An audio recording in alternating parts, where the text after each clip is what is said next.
জমিনে বৈষম্য দূর করার জন্য, ইনসাফ প্রতিষ্ঠা করার জন্য তার জীবনকে কবুল করে নাও, তার রক্তকে কবুল করে নাও আল্লাহ। তুমি তার জীবনের সমস্ত গুণাগুলোকে মাফ করে দাও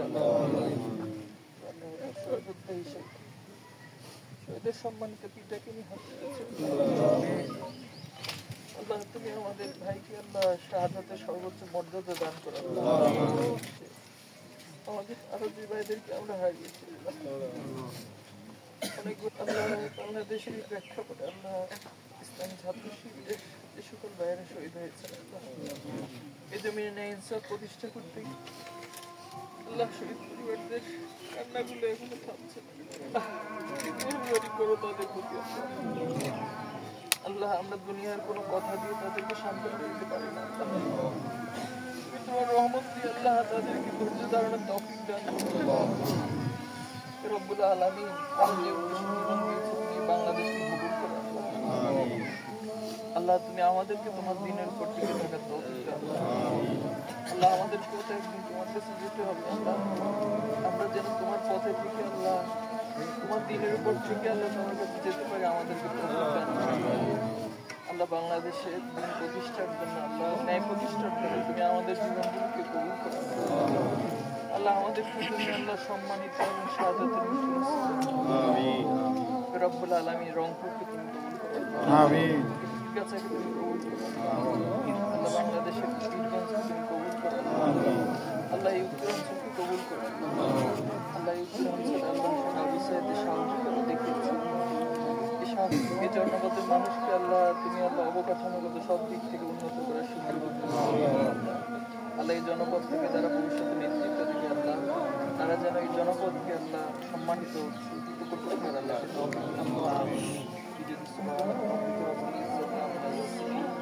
আসসালামু আলাইকুম মুরসালিন।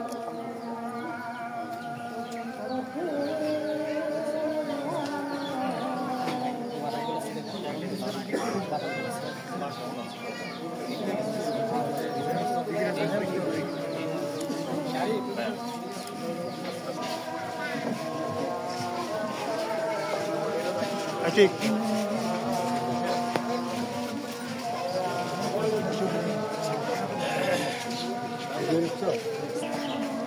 ভাই আপনি একটু সাইডে আসেন না হলে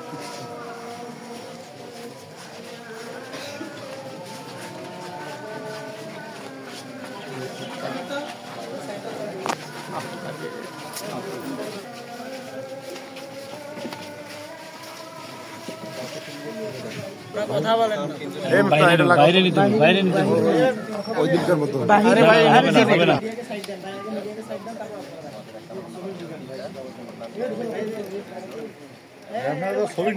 লিডার ও লিডার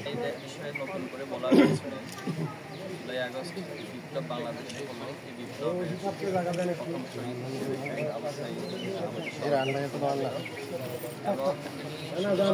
এই রংপুর অঞ্চলে না, সারা দেশে এবং আন্তর্জাতিকভাবে এই শহীদদের একটি আইকনিক চরিত্র এবং ভবিষ্যৎ প্রজন্মের কাছে তিনি সাহসিকতার প্রতীক হিসেবে বিবেচিত হবেন এবং থাকবেন ইনশাআল্লাহ।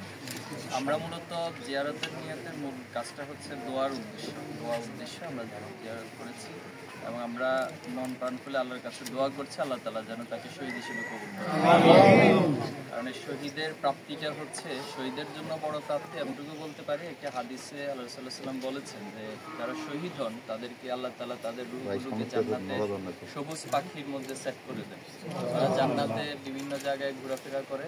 একটা পর্যায়ে যখন তারা সবাই শহীদরা একত্রিত হয়, পরস্পর কথোপকথন হয়। সেই কথোপকথনে তারা বলেন যে আসলে আমরা যে এই জান্নাতে এত নিয়ামত ভোগ করছি, আল্লাহ তাআলা আমাদেরকে এত পুরস্কার দিয়েছে, তোমাদের মধ্যে কি কেউ আছো যে আমার পরিবারের কাছে গিয়ে একটু বলে আসবে তারা আমাদেরকে নিয়ে চিন্তা যেন না করে, তারা যেন আমাদেরকে নিয়ে আশ্বস্ত থাকে।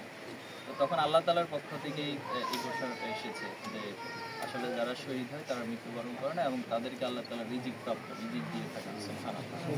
আমরা শহীদ পরিবারের কাছে এতটুকুই করবো যে আল্লাহ নিঃসন্দেহে আমরা বিশ্বাস করি শহীদ হিসেবে কবুল করবেন এবং এই প্রাপ্তিটা ওনার নিজের জন্য এবং শহীদ পরিবারের জন্য অনেক বড় প্রাপ্তি। আর শহীদের মায়ের সাথে ইনশাআল্লাহ আমরা সালাম বিনিময় করবো। আর বিশেষ করে এই রংপুর অঞ্চলের জন্য আমাদের কিছু কথা রয়েছে, যেমন আমাদের বড় অবদান উত্তর অঞ্চলে, কিন্তু অবকাঠামোগত উন্নয়ন এবং সার্বিক উন্নয়নে বৈষম্যের শিকার হয়ে আসছেন উত্তর অঞ্চলটা, যেটা ভারসাম্যপূর্ণ যে উন্নয়ন বাংলাদেশে হওয়ার কথা সেক্ষেত্রে কিছুটা পিছিয়ে আছে। ইনশাল্লাহ এই কথাগুলো আমরাও জারি রাখবো, যেখানে আমাদের সুযোগ রয়েছে কর্তৃপক্ষের কাছে আমরা অ্যাড্রেস করব। আপনারাও আপনাদের জায়গা থেকে এই কথাগুলো অ্যাড্রেস করবেন। ইনশাল্লাহ আশা করি অদূর ভবিষ্যতে এই শহীদ আবু সাঈদের জন্মস্থান, শহীদ আবু সাঈদের ভূমি হিসেবে উত্তরাঞ্চল সামগ্রিকভাবে উন্নয়ন অনেক বেশি এগিয়ে যাবে ইনশাআল্লাহ।